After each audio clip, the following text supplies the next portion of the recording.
Há uma cena no final de Game of Thrones que a maioria das pessoas viu e descartou em menos de 10 segundos como um erro de roteiro, e durante anos isso incomodou, porque o que aconteceu ali não foi um erro nem descuido, nem foram os escritores tomando o caminho fácil para evitar uma consequência incômoda.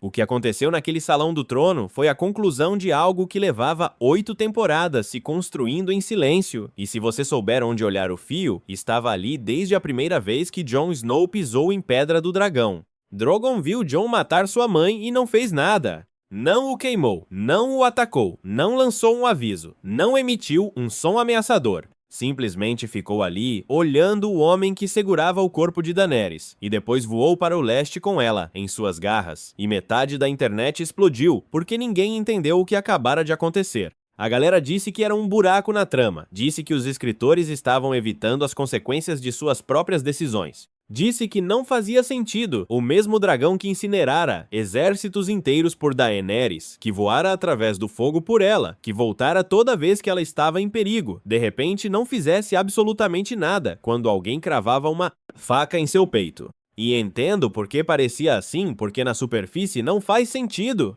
Mas a resposta estava na frente de todos desde a temporada 7 e quase ninguém a conectou. Volte àquela cena na temporada 7, episódio 5. Daenerys acaba de voltar de arrasar o comboio de suprimentos Lannister nas Águas Negras e aterrissa nos penhascos de Pedra do Dragão e Jon. Snow está parado ali olhando e no segundo em que tocam o chão, Drogon não fica quieto, não espera não. Avalia a situação como faria qualquer animal que chega de uma batalha, se lança diretamente para Jon, se põe na cara dele, a centímetros, e Daenerys mesma tem uma expressão que diz que não sabe bem o que vai acontecer em seguida. Jon não corre, fica quieto, levanta a mão devagar, e Drogon baixa a cabeça e o deixa tocá-lo.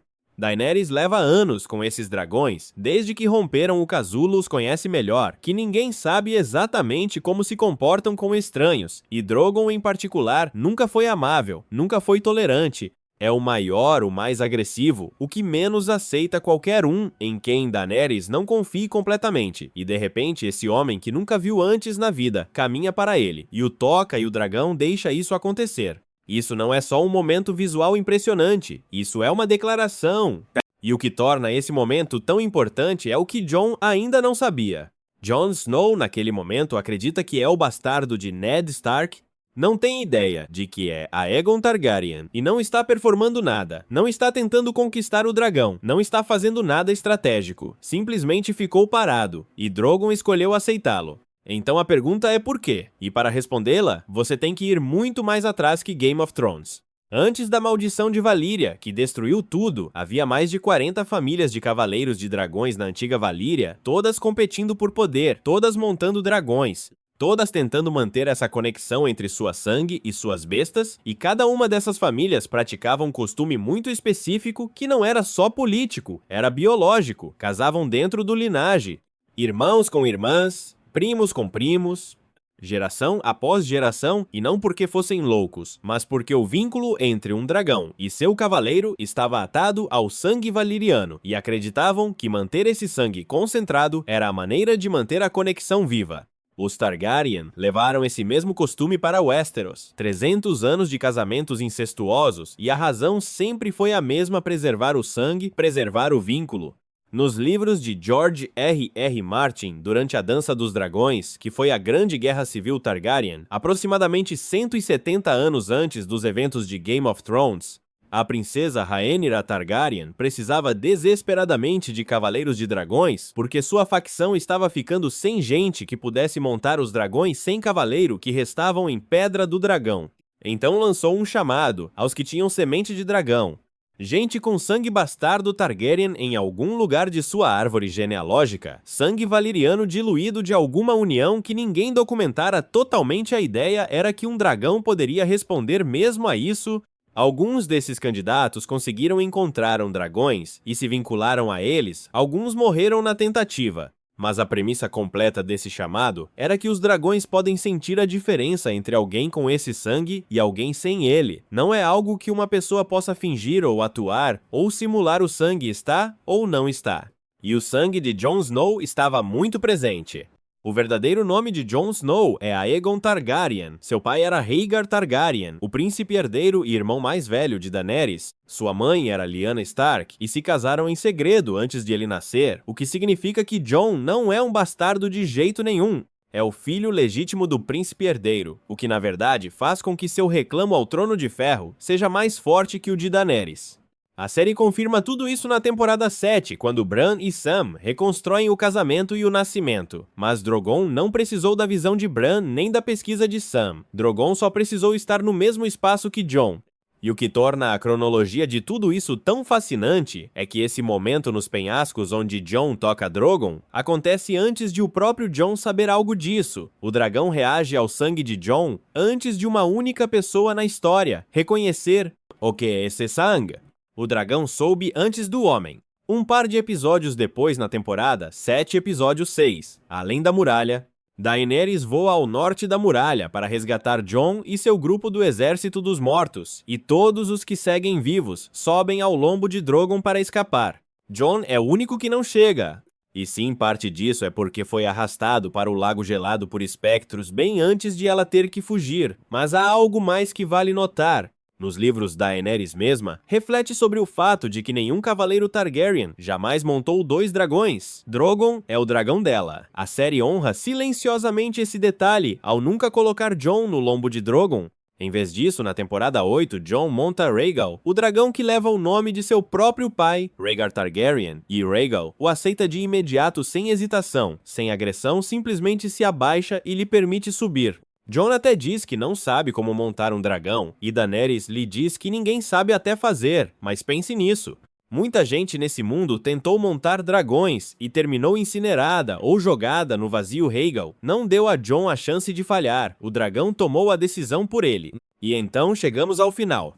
O salão do trono fumegante, o teto colapsado, a neve real caindo pelas frestas. Esse detalhe importa mais do que parece, porque na temporada 2, quando Daenerys teve sua visão na Casa dos Eternos, em Quart, viu um salão do trono destruído com algo branco caindo do teto, e os fãs passaram anos debatendo se era neve ou cinza. O roteiro de filmagem do final responde diretamente, era sempre neve. A visão se cumpriu, só que não da maneira que ela imaginava. Jon está ajoelhado sobre o corpo de Daenerys, e Drogon entra pela fumaça e aterrissa na frente deles, e a empurra com o focinho. Ela não se mexe, e o som que faz quando percebe que ela se foi é genuinamente uma das melhores coisas que a série toda fez. Não precisa de diálogo, você sente no estômago. Depois se vira e olha para Jon. O roteiro do episódio final foi tornado público após a estreia, e tem uma nota que a maioria das pessoas nunca leu sobre o que Drogon faz nesse momento. Os escritores escreveram textualmente que ele quer queimar o mundo, mas não vai matar Jon, não vai matá-lo. São duas coisas completamente distintas, a intenção nessa forma de escrevê-lo, e está tomando uma decisão. Drogon abre a garganta, o fogo começa a se acumular e depois gira e desata absolutamente tudo contra a parede traseira do Salão do Trono. O Trono de Ferro está ali no caminho do fogo e derrete. O roteiro do final é específico sobre isso. Também, Drogon não estava mirando cuidadosamente no trono como se entendesse seu significado simbólico. Respirou fogo contra a parede, e o trono estava no caminho, o que, se você pensar bem, torna ainda mais interessante. A destruição do Trono de Ferro não foi uma declaração política deliberada de um dragão que entendeu o momento, foi um subproduto do luto apontado na direção errada. Depois, recolhe o corpo de Daenerys com cuidado com suas garras e voa para o leste. O showrunner David Benioff disse no comentário do DVD sobre a cena que se ela não vai sentar nele, ninguém vai sentar nele. O que te diz que os escritores entenderam que isso não era comportamento aleatório de um dragão, estavam escrevendo uma criatura capaz de identificar a fonte de tudo o que deu errado. E há várias coisas acontecendo ao mesmo tempo nesse momento, e não se contradizem, se acumulam. Primeiro está o sangue. Drogon já havia registrado Jon como Targaryen, havia permitido que o tocasse, naqueles penhascos, havia visto como montava Rhaegal, e a qualquer nível em que um dragão processa o mundo, Jon não era um estranho. Era alguém reconhecido. Matar Jon significaria matar o último herdeiro varão vivo da casa, que vinculara os dragões durante séculos. Toda a história dos dragões nesse mundo sugere que isso não é algo que um dragão faz facilmente, se é que faz alguma vez. Segundo Drogon, não é um animal sem consciência. A série deixa muito claro desde a temporada 5 em diante, em Meereen, sente quando Daenerys está em perigo nos fossos de combate e voa para ela sem que ninguém o chame, entende seus comandos com precisão real, distingue entre inimigos, aliados no meio de uma batalha. Um dragão com esse nível de consciência, que voou com Daenerys durante a queima completa de Porto Real, que a viu se transformar em algo diferente da pessoa que o chocou esse dragão, é capaz de entender que Jon não matou Daenerys por poder a matou para deter algo pior? E terceiro, e talvez o mais doloroso de tudo, Drogon provavelmente sabia que o trono foi a coisa que na verdade a destruiu, não Jon. Sua obsessão com ele lhe custou Jorah, lhe custou Missandei, lhe custou 2 de seus dragões, lhe custou cada aliado que tinha, e eventualmente, lhe custou sua própria mente. As pessoas que a amavam foram caindo uma por uma. Quanto mais perto estava daquela cadeira, queimar o trono não foi fúria, foi um veredicto. No 5º livro da saga Dança dos Dragões, há um detalhe que Martin inclui sobre o vínculo entre cavaleiro e dragão, que a série só insinua. Então escreve que um dragão poderia ser capaz de sentir quando seu cavaleiro está em angústia ou morreu? Não que definitivamente sabe, mas que há alguma conexão que corre mais fundo que a vista ou o som. Drogon não chegou casualmente ao Salão do Trono no momento certo e foi atraído para lá.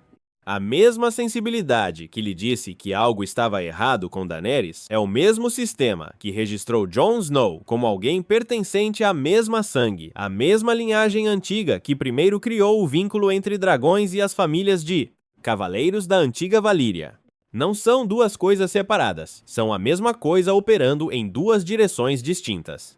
E esse mesmo sistema, quando se defrontou com a decisão de queimar Jon ou não, teve um conflito que não podia resolver da mesma maneira que resolve todas as outras ameaças cada outra pessoa que alguma vez levantara uma mão contra Daenerys. Havia desaparecido, Jon era diferente, Jon era sangue de seu sangue.